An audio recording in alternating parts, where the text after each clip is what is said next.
Play हो गया।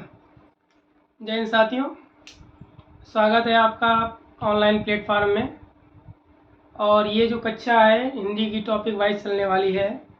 इसमें हम टॉपिक वाइज हिंदी पढ़ाएंगे। तो जो हिंदी है हमारी जनरल हिंदी,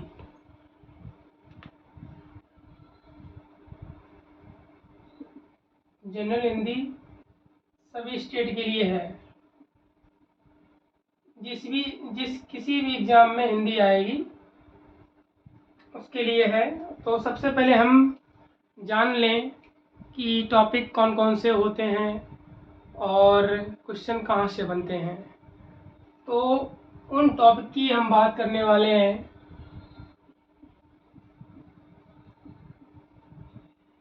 टॉपिक जो हैं, तो सबसे पहले जो टॉपिक है हिंदी वर्णमाला। क्या है? हिंदी वर्णमाला। दूसरा जो टॉपिक है शब्द रूप। और तीसरा जो टॉपिक है शब्द भेद। और चौथा जो टॉपिक है वो हमारे विराम होंगे। पांचवा जो टॉपिक है तत्सम तद्भव। तत्सम तद्भव। और छठा जो टॉपिक होगा उपसर्ग एवं प्रत्यय। क्या होंगे? उपसर्ग एवं प्रत्यय। तो और छठा जो टॉपिक है वो हमारा होगा क्या? वाच्य। क्या होगा? वाच्य होगा। और आठवां जो टॉपिक होगा काल। और नौवां जो टॉपिक होगा वो क्रिया। क्रिया होगी। 10वां जो होगा विशेषण होगा। ऐसे ही 11वां टॉपिक होगा वो संज्ञा होगी। क्या होगी? संज्ञा होगी। और 12वां जो टॉपिक होगा वो हमारा सर्वनाम होगा। और 13वां जो टॉपिक होगा वो हमारा अव्यय होगा। क्या होगा? अव्यय। और 14वां जो टॉपिक होगा संधि होगी। क्या होगी? संधि होगी। और जो 15वां टॉपिक होगा वो समास होगा। समास। इसके बाद रस पढ़ेंगे। क्या पढ़ेंगे? रस पढ़ेंगे। इसके बाद छंद पढ़ेंगे। और अगला जो टॉपिक होगा अलंकार। क्या होगा? अलंकार। इसके बाद नेक्स्ट जो टॉपिक पढ़ेंगे वो हम लेखन पढ़ेंगे। क्या पढ़ेंगे? लेखन। या हम पत्र कहें, पत्र। अगला जो टॉपिक होगा गद्यांश होगा। क्या होगा? गद्यांश होगा। और इसके बाद जो टॉपिक होंगे एकनार्थी। क्या होंगे? एकनार्थी शब्द होंगे। इसके बाद विपरीत शब्द बोले या विपरीत शब्द बोले, इन्हीं को हम विलोम शब्द भी बोलते हैं। क्या बोलते हैं? विलोम शब्द भी बोलते हैं। तो चाहो तो कोष्ठक में विलोम शब्द लिख सकते हैं। इसके बाद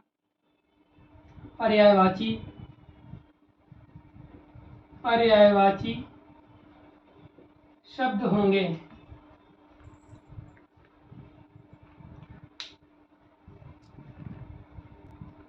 और अगला जो टॉपिक होगा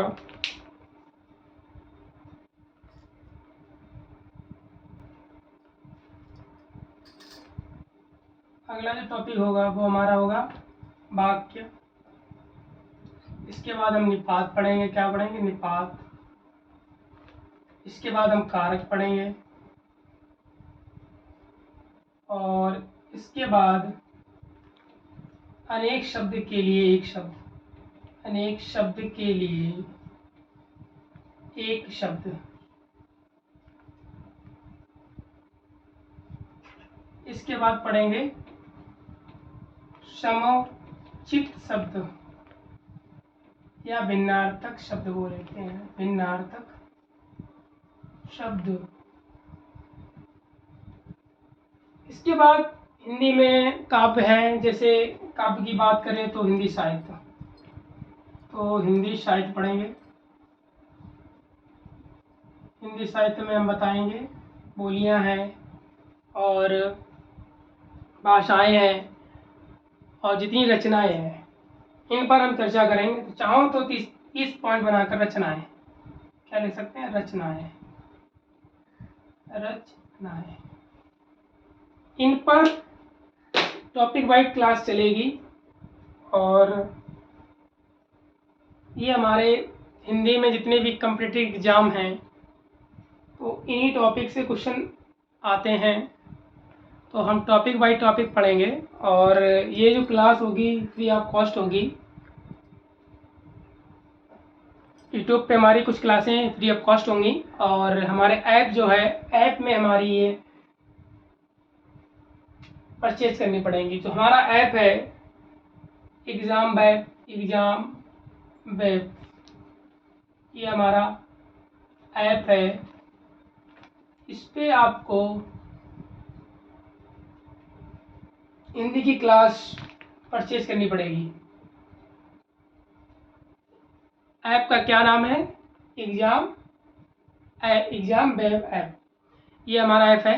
तो आपको यहाँ से हिंदी की कक्षाएं परचेज करनी पड़ेंगी। तो हम एक बार डिस्कस कर लेते हैं, डिस्कस ये कर लेते हैं कि जो हमारे टॉपिक हैं वो कौन कौन से टॉपिक हैं। टॉपिक है हमारा एक हिंदी वर्णमाला। क्या है? पहला क्या है? हिंदी वर्णमाला है और जो दूसरा है वो शब्द रूप है। तीसरा जो टॉपिक है वो शब्द वेद है। चौथा जो टॉपिक है विराम है। पांचवा जो टॉपिक है वो तत्सम तद्भव है। इसके बाद छठवां जो टॉपिक होगा वो उपसर्ग प्रत्यय होगा। सातवां जो टॉपिक होगा वो वाच्य होगा। इसके बाद काल, इसके बाद क्रिया, इसके बाद विशेषण। ऐसे ऐसे हमें टॉपिक पढ़ने हैं। संज्ञा है, सर्वनाम है, अव्यय है, संधि है, समास है और छंद पढ़ेंगे, रस पढ़ेंगे, अलंकार पढ़ेंगे, लेखन पढ़ेंगे और गद्यांश भी पढ़ेंगे। साथ साथ एक नार्थी भी शब्द पढ़ेंगे, विपरीत भी पढ़ेंगे और पर्यायवाची शब्द हैं, वाक्य हैं, निपात हैं, कारक हैं, अनेक शब्दों के लिए एक शब्द और समुचित नार्थी भिन्नार्थक शब्द पढ़ेंगे और हिंदी साहित्य पढ़ेंगे। इसके बाद रचनाएं पढ़ेंगे। ये हमारे 30 टॉपिक हैं। इन पर हम टॉपिक बाई टॉपिक पढ़ाएंगे। इसके बाद तो पहला जो टॉपिक है वर्णमाला हम पढ़ाएंगे।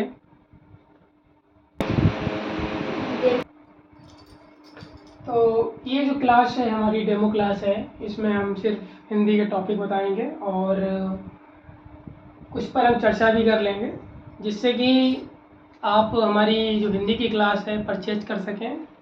और कुछ प्रैक्टिस सेट्स भी चल रहे हैं और हम यूट्यूब पे प्रैक्टिस सेट भी पढ़ा रहे हैं, तो वहाँ भी जुड़ जाइए। वो डिस्क्रिप्शन पे हम लिंक दे देंगे यूट्यूब का अपना, लेकिन हमारा जो एग्ज़ाम वेब ऐप है इस पर आपको हिंदी की क्लास मिल जाएगी। तो हम टॉपिक वाइज ये हिंदी पढ़ा रहे हैं। हिंदी में हम वर्णमाला स्टार्ट करेंगे। तो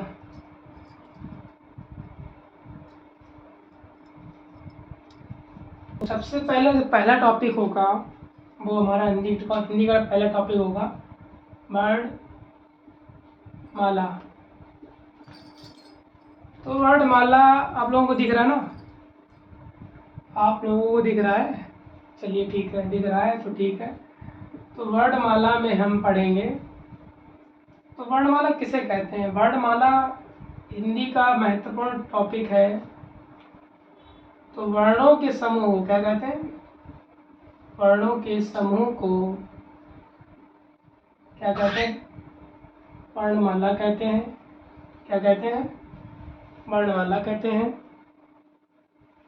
और वर्णमाला में भेद की बात करें, भेद की, इसकी बात करें, वर्णमाला में वर्ण की भेद की बात करें तो कितने भेद होते हैं?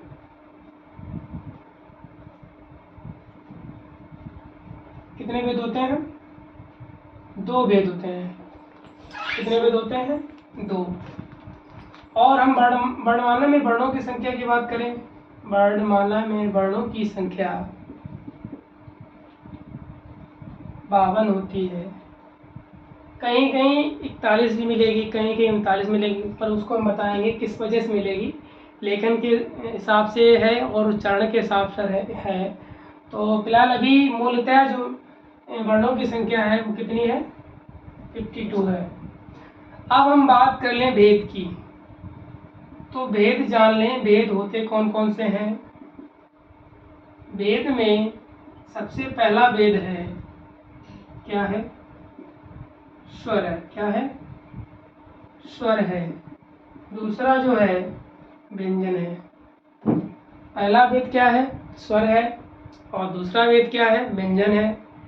व्यंजन के भी भेद की बात करें तो व्यंजन के भेद कितने होते हैं? 3 होते हैं। कितने होते हैं? 3 होते हैं। और स्वर के भेद की बात करें तो 3 होते हैं, और व्यंजन के भेद की बात करें तो उसके भी 3 होते हैं भेद। कितने होते हैं? 3 होते हैं। तो हम बात करें इसमें भी 3, पहले क्या करें, स्वर के हम 3 भेद पढ़ लें। या हम स्वर की पहले परिभाषा बता दें। होता क्या है स्वर? स्वर होता क्या है? ऐसे वर्ण जो बिना अवरोध के बोले जाएं, या कहें स्वतंत्र रूप से बोले जाने वाले, स्वतंत्र रूप से बोले जाने वाले स्वर क्या कहलाते हैं? स्वर कहलाते हैं। ये क्या होते हैं? बिना, मतलब स्वतंत्र नहीं होते हैं। स्वतंत्र, बिना स्वतंत्र के बोले जाने वाले व्यंजन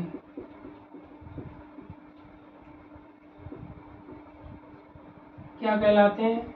व्यंजन कहलाते हैं। अब हम बात करें स्वर। तो स्वर के भेद कितने होते हैं? मैंने आपको बताया 3, लेकिन पहले हम इनकी चर्चा कर लें।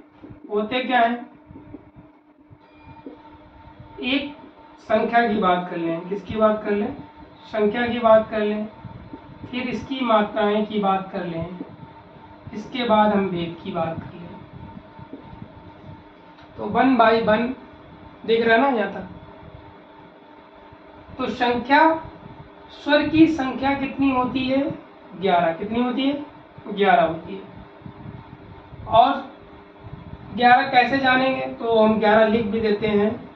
ये 11 संख्या होती है।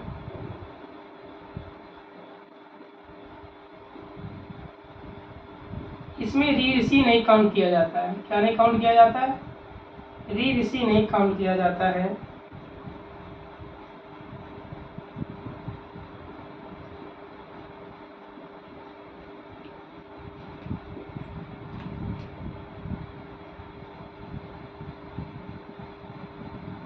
सॉरी, इसमें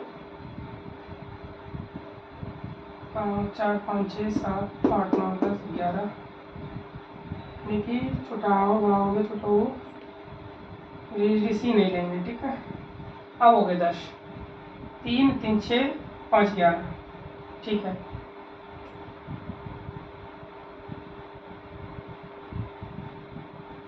छोटा बड़ा, छोटी बड़ा हो, छोटा हो, ऐसे 5। ऋषि भी लिया जाएगा।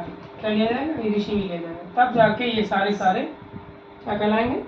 11 वर्ड कहलाएंगे। अब मात्रा की बात करें तो मात्राएं 10 होती हैं, तो 10 मात्राएं आपको पता होंगी।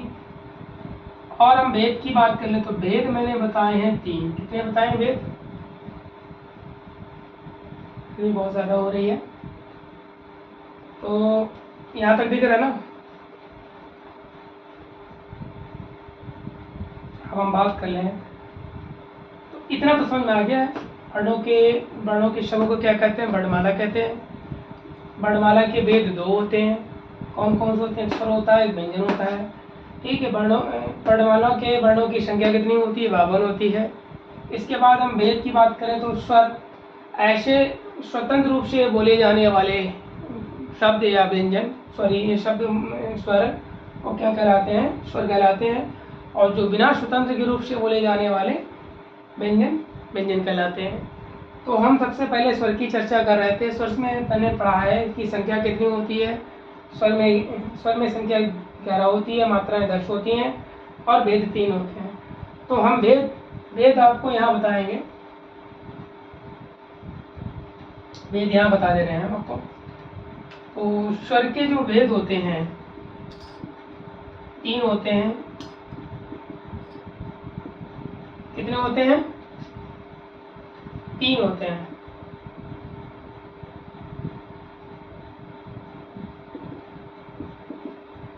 एक होता है एक मात्रिक।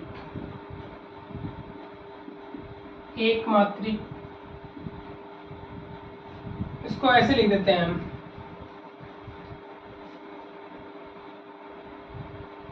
इसको इस तरीके लिखें, आपको ज़्यादा सही रहेगा। गर्मी बहुत ज़्यादा हो रही है। तो हम बात कर रहे थे स्वर के भेद।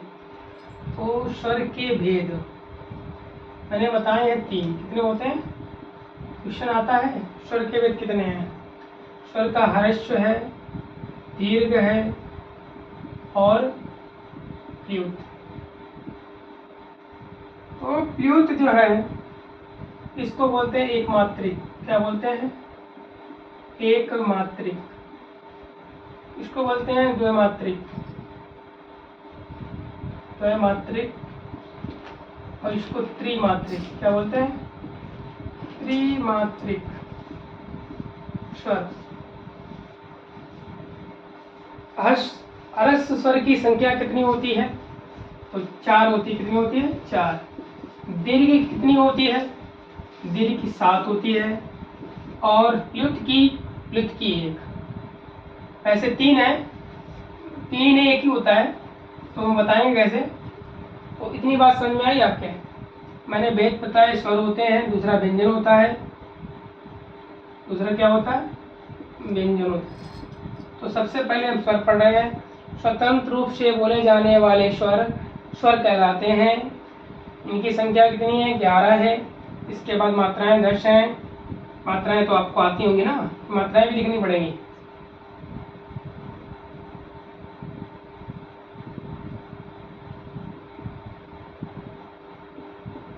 ये मात्राएं होंगी। ठीक है, मात्राएं होंगी। अब भेद मैंने आपको लिखा दिए हैं। भेद कौन कौन से? ह्रस्व है, और ह्रस्व के बाद दीर्घ है, इसके बाद प्लुत है। यहाँ तक की बात समझ में आई हो तो कमेंट में यस लिख के बताइए। इसके बाद हम आगे इनके भेद की परिभाषा बता दें कि क्वेश्चन कैसे बनते हैं, कहाँ से बनते हैं। तो ये बात समझ में आ गई होगी।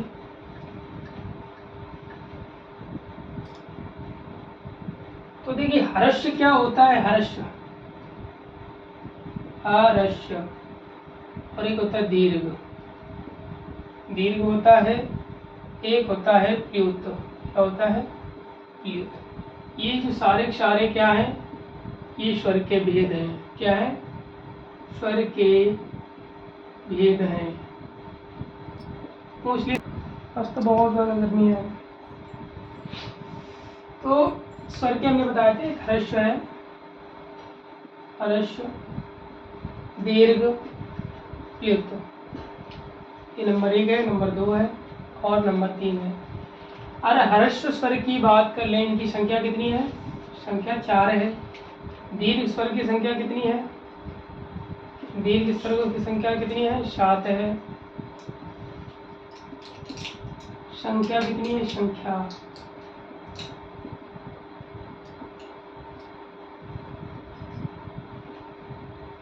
और इनकी जो संख्या है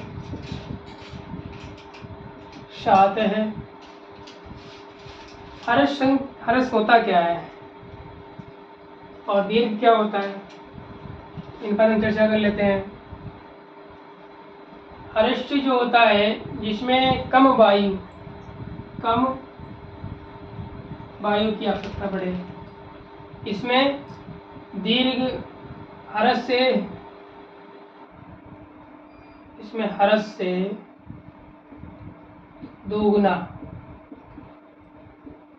दोगुने की आवश्यकता पड़ रही है, और इसमें क्या होता है? दीर्घ से दोगुना। ये मिश्र तो बताएंगे आपको कैसे बताना है, लेकिन हम आपको समझा रहे हैं सिर्फ इतना। तो इसमें होता क्या है, इसकी संख्या देख लेते हैं। छोटी ई, छोटा ऊ और ऋषि, ये 4 संख्या है। दीर्घ क्या होते हैं? दीर्घ में बड़ा है, बड़ी ई है, और इसके बाद हो गया ऋषि छूट गया क्या? ऋषि नहीं, बड़ा वो छूट गया है।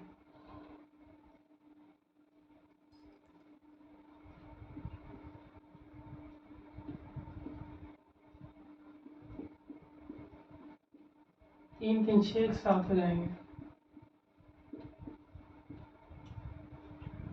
तो दीर्घ स्वर की संख्या कितनी है? 7 है। अब प्लिप में क्या होता है? जैसे हमने बोला ओम, इसका एग्जांपल क्या? ओम, ठीक है, रोम। ये जो दिखता है ये वाला, ये क्या कहलाता है? प्लिप कहलाता है। अब क्वेश्चन एक बार पूछ लेता है मूल स्वरों की संख्या कितनी है? मूल स्वर, तो मूल स्वरों की भी संख्या 4 है। कौन सी होती है मूल स्वरों की संख्या? यही होती है, ये सारी छोटा आ, छोटी ई, छोटा ऊ, ऋषि, ये क्या है? मूल स्वर भी कहलाते हैं और हर्ष स्वर भी कहलाते हैं। दीर्घ में मैंने बता दी, दीर्घ में क्या है? दीर्घ में 7 संख्या है, बड़ा, बड़ी, छोटा ऊ, ऐसे अड़ी, ऐसे नक, औसौगली, औसौरत, ये हमारे हर्ष दीर्घ स्वर हैं। और प्लिप में हमारा एक ही है, क्या है? ओम है। यहाँ तक की बात समझ में आ गई होगी। इसके बाद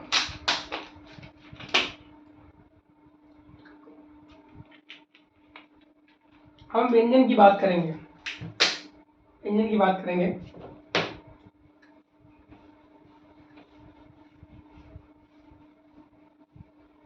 तो व्यंजन होता क्या है बेसिकली?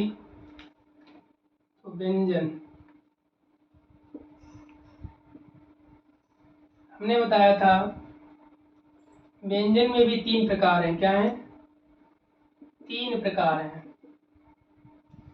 एक तो मात्राएं आएंगी, सॉरी, संख्या 2 तरीके से संख्या है। संख्या ही पूछेगा और कुछ नहीं पूछेगा।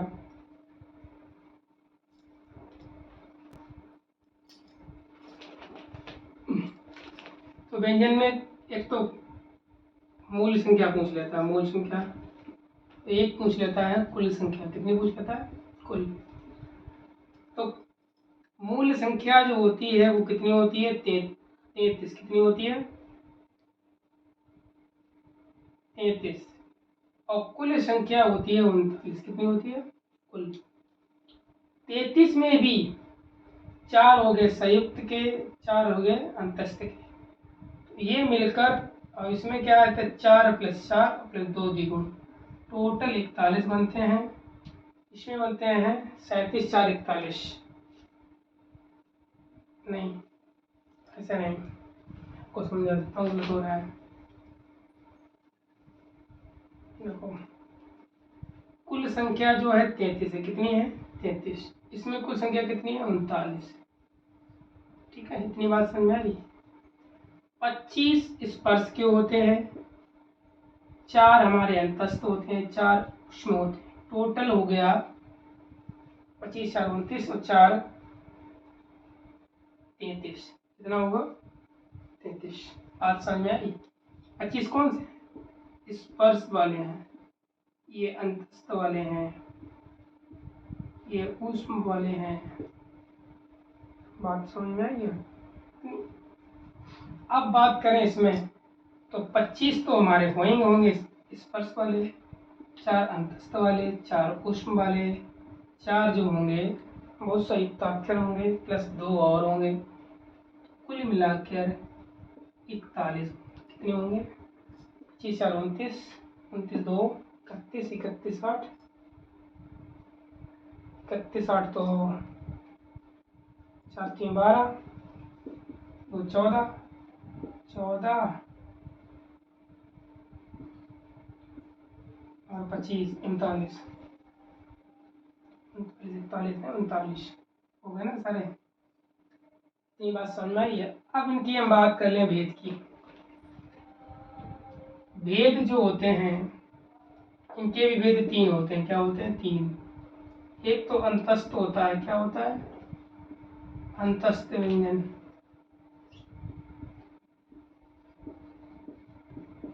बड़ा गर्मी है।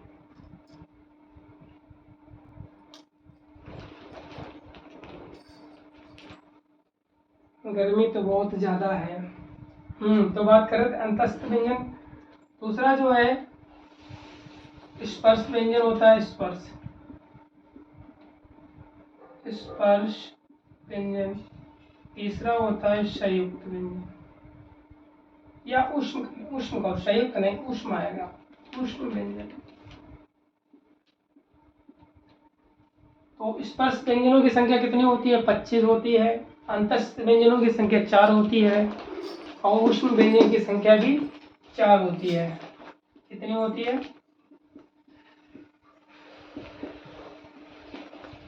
अब ये मैंने आपको विस्तृत बता दिया, एक बार मैं क्लियर करा देता हूँ। व्यंजन कितने होते हैं, व्यंजनों की संख्या कुल संख्या कितनी होती है 39 होती है। मूल संख्या कितनी होती है 33 होती है। स्पर्श व्यंजनों की संख्या कितनी होती है 25, अंतस्थ व्यंजनों की संख्या 4, उष्म व्यंजनों की संख्या भी 4 होती है। अब कुल संख्या की बात कर लें, कुल संख्या 25 होती है। 25 में हमारा ये हो जाएगा स्पर्श, ये हो जाएगा अंतस्थ, ये हो जाएगा उष्म और ये हो जाएगा संयुक्त और ये हो जाएंगे द्विगुण। द्विगुण भी बताएंगे, उनके भी बारे आगे बताएंगे। तो इतनी बात समझ में आ गई होगी। इरेज करें, इरेज करते हैं।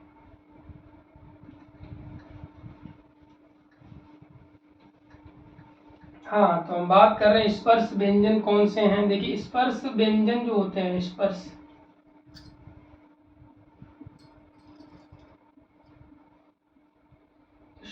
व्यंजनों की चर्चा भी कर लेते हैं। स्पर्श व्यंजन जो होते हैं का वर्ग में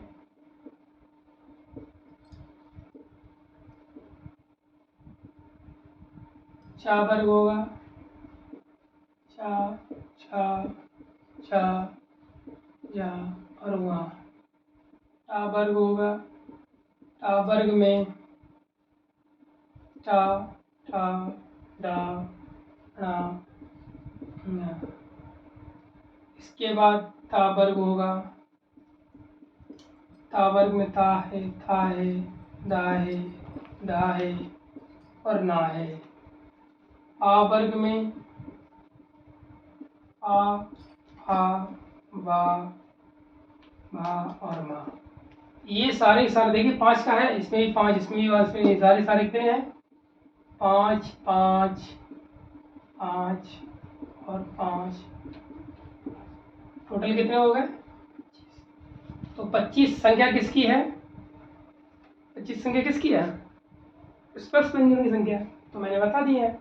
अब बात कर ले अंतस्थ। अंतस्थ व्यंजन होते हैं, अंतस्थ व्यंजन होते हैं या र ल और वा, ये होते हैं अंतस्थ व्यंजन। समझ में आई। और उसमें व्यंजन कौन, उसमें अंतस्थ व्यंजन की संख्या कितनी है 4 है।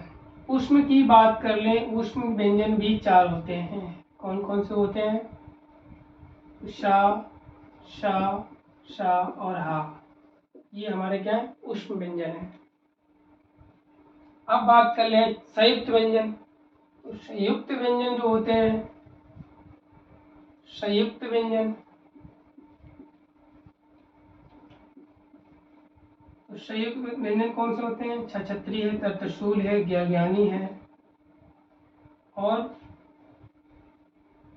छछत्री, तर्तशूल, और एक क्या हो गया? शास्त्रा वाला, ये वाला जो श्रीमान वाला लिखा जाता है ना, ये हमारे संयुक्त व्यंजन है। तो कितने होते हैं? 4 होते हैं। तो ये बनते भी कैसे हैं? कभी तो पूछ लेते हैं कैसे बनते हैं। तो का धन शा से बनता है, ये ता धन रा से बनता है, ये जा धन रा से बनता है, ये बनता है शा धन रा। ये पूछ लेता है, बहुत ज़्यादा क्वेश्चन पूछता है। का छछत्री है, वो किन 2 संयुक्त अक्षर से मिलकर बना है? कभी कभी पूरी ऊष्म व्यंजनों की संख्या कितनी है, अंतस्थ व्यंजनों की संख्या कितनी है। यहाँ तक की बात समझ में आ गई है? नोट कर लीजिए।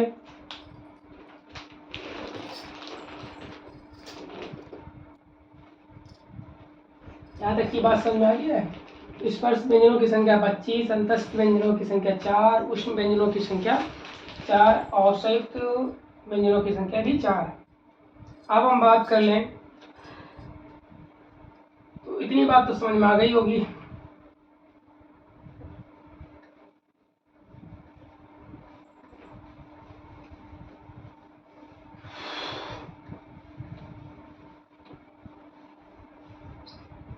अब हम बात करें जो हमारे स्वर हैं, स्वरों का वर्गीकरण है।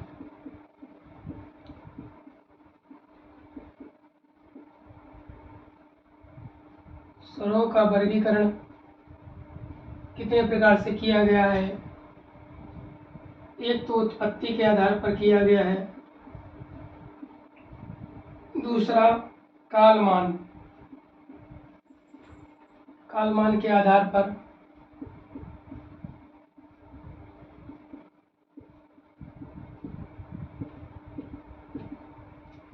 तीसरा जो है जीभ, जीभ के आधार पर, और चौथा है ओष्ठ के आधार पर। इसके बाद मुख के मुख के आधार पर,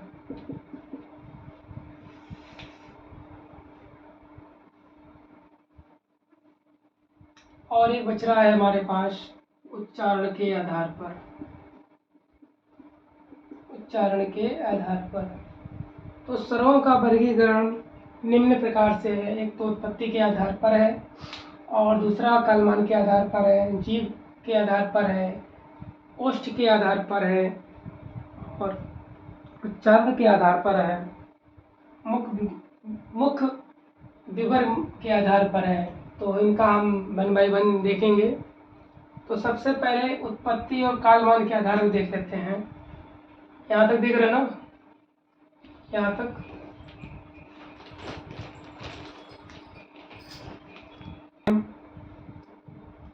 सबसे पहले हम देख लेते हैं उत्पत्ति के आधार पर। किसके आधार पर देख लेते हैं? स्वर का वर्गीकरण किसके आधार पर देख लेते हैं? उत्पत्ति के आधार पर। उत्पत्ति के आधार पर देखेंगे। उत्पत्ति के आधार पर कितने हैं? 2 बार इसका 2 वर्गीकरण किया गया है। 2 तरीके से वर्गीकरण किया गया है। एक तो हमारा संधि है, और दूसरा दीर्घ है, या मूल का है। मूल स्वर ले लो, मूल स्वर, और एक है संधि स्वर। तो मैंने बताई थी मूल स्वरों की संख्या कितनी है? 4। मूल स्वरों की संख्या कितनी है? चार कौन कौन से होते हैं? छोटा, छोटी, छोटा ऊ और ऋषि ऋषि, ये मूल स्वर होते हैं। ठीक है। और मूल स्वर के बाद हम बात करें संधि स्वर। संधि स्वर भी दो प्रकार की होती है। इसके कितने भेद होते हैं? दो भेद होते हैं। इसके भेद की अगर बात करें तो भेद दो होते हैं, यहाँ पर दिख रहा ना। तो पहला होता है दीर्घ। क्या होता है? दीर्घ स्वर। इसके बाद संयुक्त। ऐसा तो मैं कोई पढ़ाएगा नहीं, पहली बात तो हम इतना पढ़ा रहे हैं, डीपली पढ़ा रहे हैं, यहाँ से क्वेश्चन कभी भी छूटेगा नहीं तुमसे। तो मैंने दीर्घ स्वर की संख्या बताई थी, कितनी? इसकी भी चार होती है। छोटा, छोटी ई और छोटा ऊ और ऋषि ऋषि, ये सारी चीजें बताई थी हमने आपको।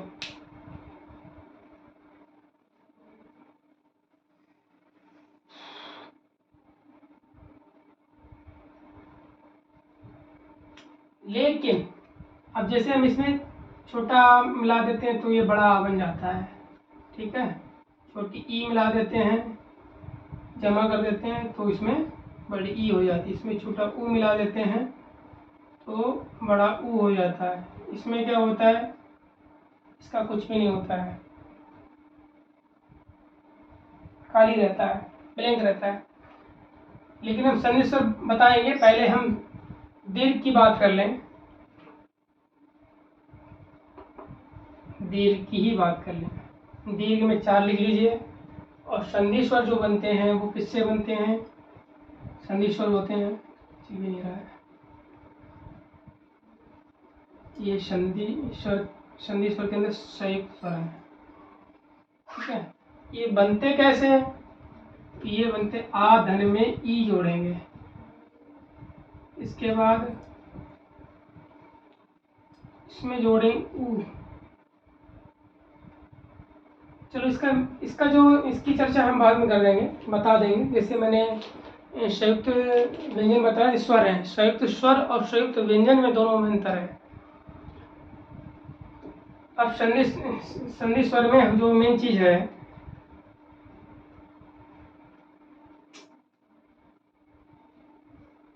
इसको पॉज करो थोड़ा।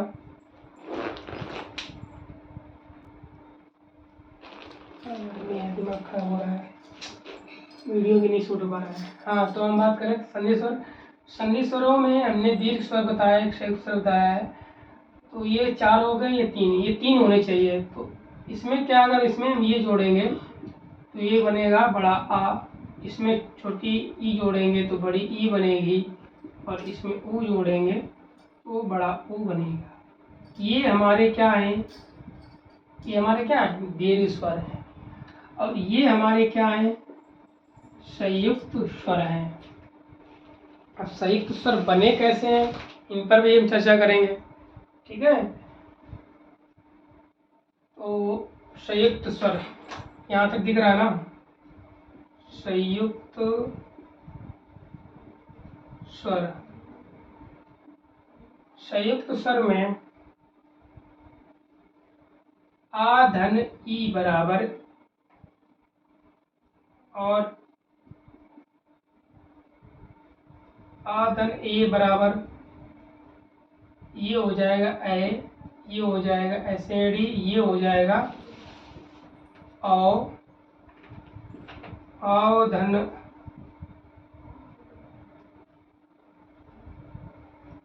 ये हो जाएगा औ। ये इससे मिलकर बने होते हैं। ऊ औ, यहाँ गलती हो रही है। ऊ आ धन ओ मिलकर बनते ओ बनता है। तो ये संयुक्त स्वर है। कौन से हैं? संयुक्त स्वर है। इनकी संख्या भी चार है। संख्या कितनी? चार है। दीर्घ स्वरों की, दीर्घ स्वरों की संख्या 7 होती है। लेकिन मैंने 7 यहाँ क्यों बताई है? दीर्घ स्वर और संयुक्त स्वर मिलने के बाद संधि स्वर का निर्माण होता है।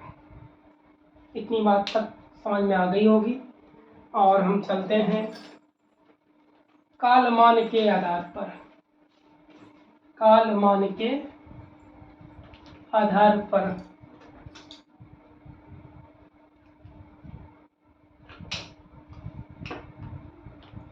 स्वरों का जो वर्गीकरण अब चल रहा है वो कालमान के आधार, कालमान यानी कि मात्रा के आधार पर।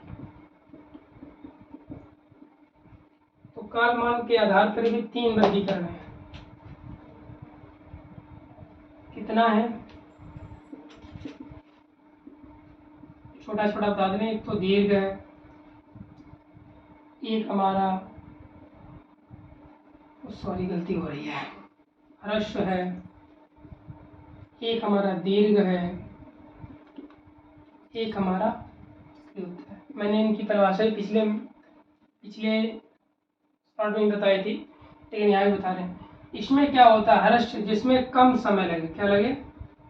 कम समय लगे, ह्रस्व कहलाएगा।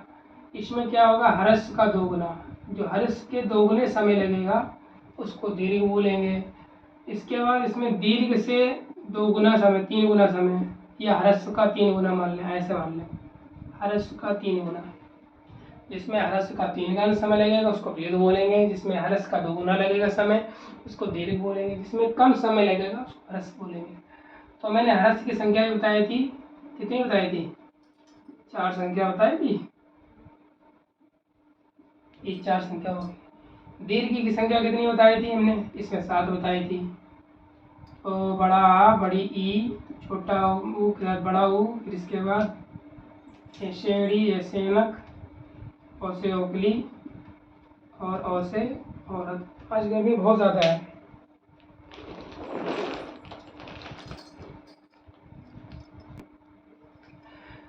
तो गर्मी के हमारे आज क्लास यहीं तक रखेंगे, बाकी नेक्स्ट वीडियो में हम बताएंगे व्याकरण के बारे में।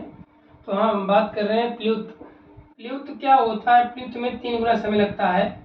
तो जैसे ओम, ये हमारा प्लुत कहलाता है। तो तुमसे कोई पूछ ले दीर्घ संघों की संख्या कितनी है, तो 7। ह्रस्व संख्या कितनी है? 4। मौलिक स्वरों की संख्या 4। संधि स्वरों के भेद कितने होते हैं? 2 होते हैं। तो आज के लिए इतना ही, बाकी जो वीडियो है कल की वीडियो में बताएंगे। चैप्टर बाय चैप्टर क्लास चल रही है। धन्यवाद।